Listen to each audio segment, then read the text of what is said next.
I dag skal vi lave en af de rigtig gode snapse, som er sød i smagen og kan bruges til at nydes til desserter, eller som en vægt til kaffen. Til denne her citronlikør snaps, vi skal lave, der skal vi bruge et godt glas til at trække i. Vi skal bruge 70 cl neutralt alkohol. Vi skal bruge en økologisk citron.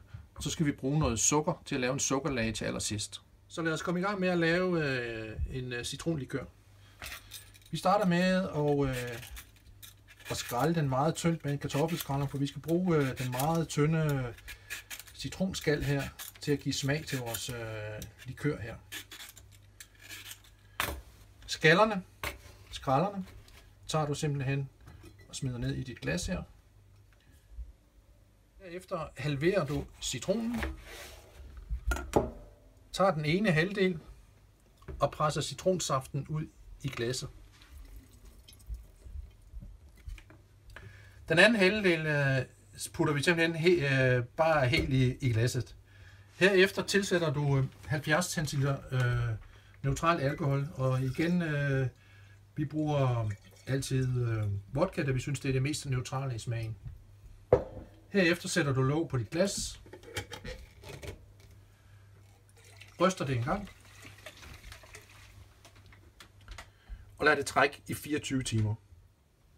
Mens citronen trækker, så laver vi lige vores sukkerlag. Vi skal bruge 150 gram sukker og 2 dl vand. De to ting hælder jeg sammen i en gryde og rører sukkeret ud under svag varme. Når sukkeret er rørt helt ud, så skal sukkerlagen lige køles af i køleskabet, inden vi blander den med citronsnapsen. Her har vi så den færdige sukkerlag, som vi hælder over i glasset her.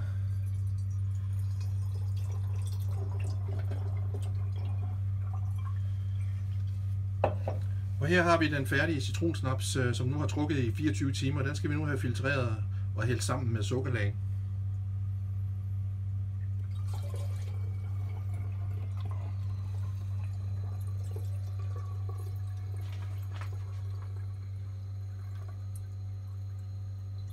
Så har vi lavet citronsnapsen om til en citronlikør.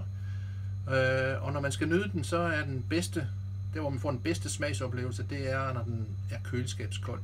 Så her har vi en færdig snaps til påsken, eller bare det at nyde den køleskabskold, som den er væk til kaffen.